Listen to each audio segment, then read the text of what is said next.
Setelah terlepas dari ikatannya pun, Arum mulai membuat Rama ketakutan, dan Arum kerasukan oleh Marsina.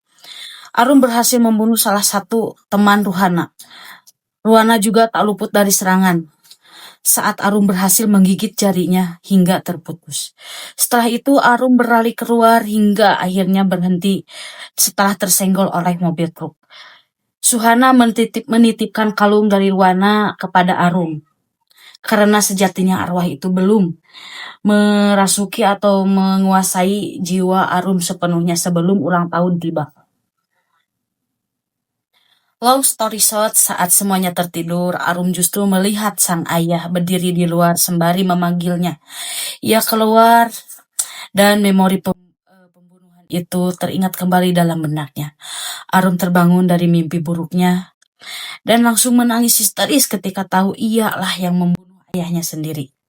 Pada keesokan harinya memasuki 2 hari menuju hari ulang tahunnya, Arum berkata, jika kali ini gagal, maka sebaliknya kita pulang saja.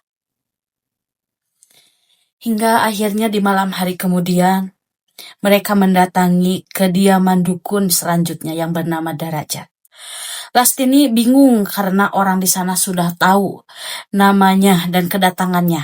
Bahkan sudah ditunggu oleh Darajat. Lastini dipersilahkan masuk sementara anak-anaknya menunggu di luar. Darajat mengatakan bahwa ia sudah menunggunya bertahun-tahun. Kenapa baru datang sekarang? Lastini meminta maaf karena sebelumnya ia tidak percaya dengan hal-hal mistis. Darajat ternyata sudah membuat perjanjian dengan Surya dan semuanya sudah dipersiapkan. Sementara itu Arum dan Lia disuruh memakai baju dan pakaian yang sama untuk ritual. Dan jika ritual terakhir ini tidak berhasil, maka jalan terakhir satu-satunya ialah menghabisi arwah itu sendiri beserta inangnya alias Arum. Singkat cerita, ritual pun dimulai. Arum dimasukkan ke dalam kandang ayam, sementara itu ayam-ayamnya sendiri digantung. Lastini bertanya, kenapa Lia ikut memakai baju seperti Arum? Lalu Arum pun menjawab, ia tidak tahu karena ia sendiri juga disuruh. Namun ternyata ritual ini bukan sekadar mengusir arwah, melainkan juga memindahkan arwah tersebut ke dalam tubuh yang baru. Dan tubuh yang dimaksud adalah Lia. Makanya ia disuruh memakai baju yang sama dengan Arum. Lia mulai merasakan sakit seiring ritualnya berlangsung dan terus-menerus berjalan. Lastini mulai panik dan mempertanyakan apa yang sebenarnya terjadi. Ternyata Darajat pun mengatakan bahwa ia sudah membuat perjanjian dengan Surya untuk menumbalkan Lia. Makanya dari awal Lia diadopsi menjadi anak oleh Surya. Lastini menghampiri Lia untuk menenangkannya, sembari menjelaskan jika ia tidak tahu apa-apa soal Lia, supaya Lia tidak salah paham. Ia juga menegaskan tidak akan ada yang dikorbankan. Namun walaupun begitu, Lia juga ikhlas jika memang itu adalah jalan satu-satunya menyembuhkan adiknya yaitu Arum. Lanjut cerita, setelah membuka kandangnya, Darajat sangat terkejut ketika tidak mendapati Arum di dalamnya. Anehnya seluruh pemain musik tradisional termasuk sinden mengalami kerasukan massal karena hingga mereka mulai menyakiti satu sama lain sehingga membunuh dirinya sendiri. Lastini dan Lia hanya bisa keheranan melihat kengerian yang terjadi di depan matanya. Puncaknya itu Darajat sendiri harus tewas dengan mengenaskan. Di kata-kata terakhirnya Darajat sebelum meninggal, dia mengatakan kepada Lastini, pulanglah Lastini. Setelah kejadian itu, Arum tersadar dan tidak menyangka hal itu bisa terjadi. Mereka berempat pun menjauh dari tempat itu. Lastini akan mencari tempat beristirahat dan ia teringat oleh rumah peninggalan dari ayahnya sendiri. Di rumah peninggalan orang tuanya di kampung pada keesokan harinya, suatu hari menuju hari ulang tahun Arum, mereka akhirnya tiba di rumah masa kecil Lastini. Nampak terlihat bekas tali gantungan dari Marsina yang menjadi saksi bisu kejadian naas itu. Lastini pun teringat kembali nostalgianya waktu kecil.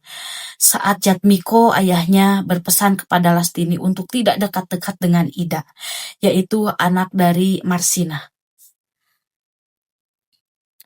Dikarenakan Ida itu cacat dan berpenyakitan.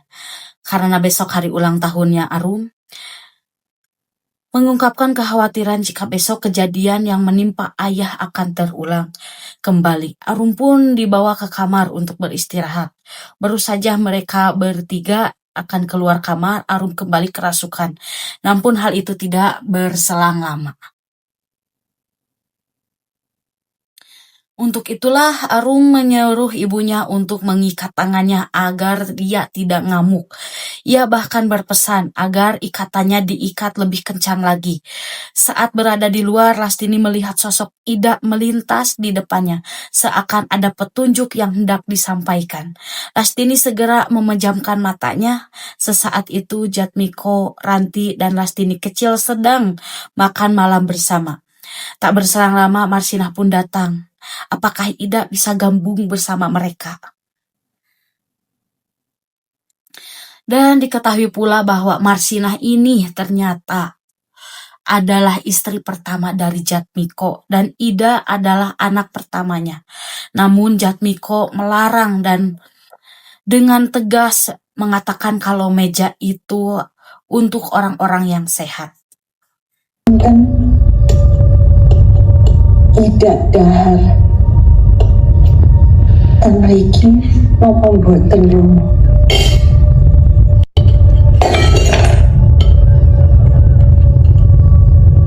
Kowe ape ning turi wae.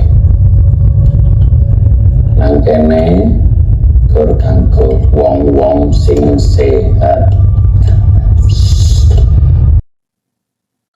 Lastini pun yang melihat kilas balik itu begitu terharu dan merasa bersalah hingga meneteskan air mata. Di adegan lain, Marsinah pun menghadiahkan boneka rajut yang lucu kepada Lastini untuk hadiah ulang tahunnya. Bersamaan dengan itu, Jatmiko pun langsung kembali merusak momen dengan menghadiahkan boneka beruang yang besar kepada sang anak. Ia bahkan sampai hati membuang boneka buatan dari Marsinah tersebut di hadapannya langsung. Matur suwun Ibu Ina. Iya toh. Lastini. Ya Allah. Mampus. Ya.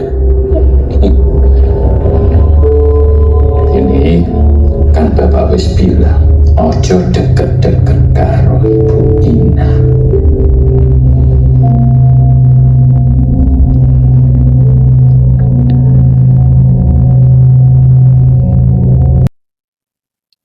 Lalu Lastini menatap foto ayahnya dengan pamannya yang bernama Subagir. Subagir adalah pria baik yang selalu senang jika Lastini berteman baik dengan Ida atau sepupunya sendiri.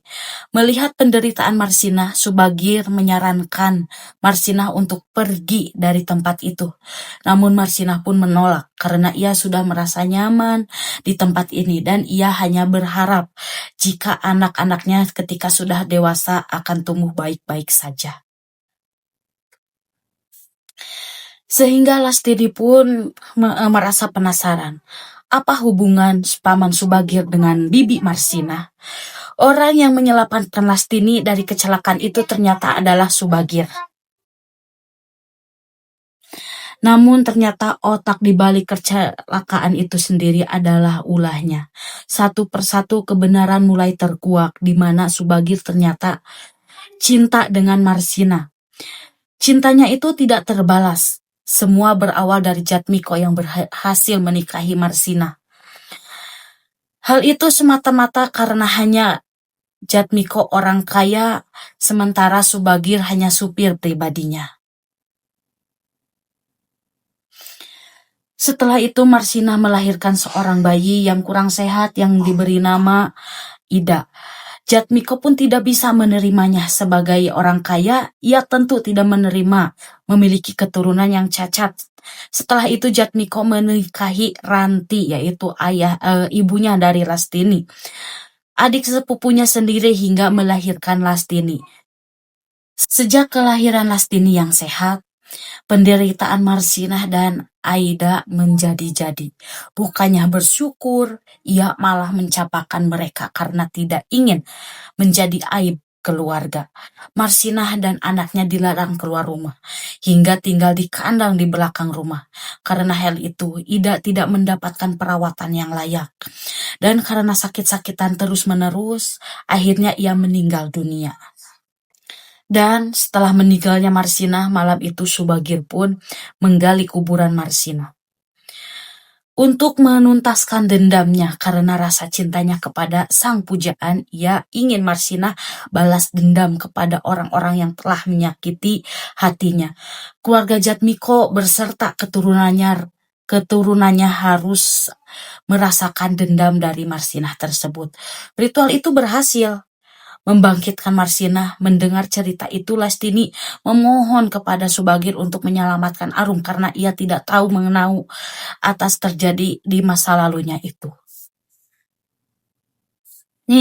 Sementara itu 1 jam menuju ulang tahunnya, Arum mulai kerasukan dan menunjukkan eksistensinya.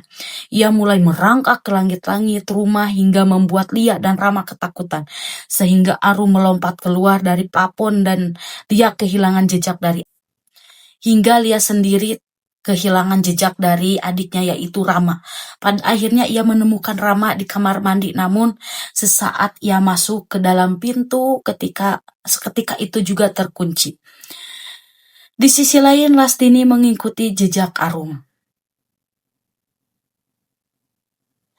Mengikuti Arum hingga ke belakang rumah. Di sana Arum menuju ke suatu tempat yang entah kemana tujuannya, namun Lastini pun terus mengikuti Arum hingga menuju ke arah jurang. Saat akan melompat, beruntungnya Subagir datang dan langsung menutupnya dengan kain putih.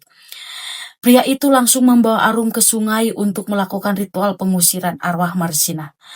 Dan singkat cerita, Arum pun melakukan ritual bersama Subagir untuk terlepas dari kutukan tersebut. Saat akan naik di bibir sungai, tiba-tiba Subagir dan Lastini jatuh ke dalam sungai yang dalam sekali. Marsinah pun berhasil membunuh Subagir dan membawa ke alamnya. Sementara itu, Lastini berhasil selamat dan memeluk sang buah hati.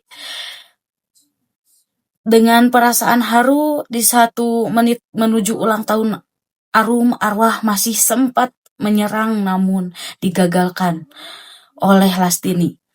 Arwah Marsinah kini bersemayam di dalam tubuh Lastini. Karena Lastini tidak mau menyakiti siapapun dan mencelakai orang lain, dan akhirnya Lastini membunuh dirinya sendiri hingga akhirnya film pun selesai. Mungkin cukup sekian cerita dari jalan pulang tersebut. Menurut kalian gimana nih untuk filmnya ya? Terima kasih untuk yang sudah nonton, yang suka dengan videonya. Jangan lupa like, subscribe, dan berkomentar. Dan jangan lupa nyalakan notif lonceng notifikasinya. Terima kasih untuk semuanya. Bye-bye untuk di video selanjutnya. Wassalamualaikum warahmatullahi wabarakatuh.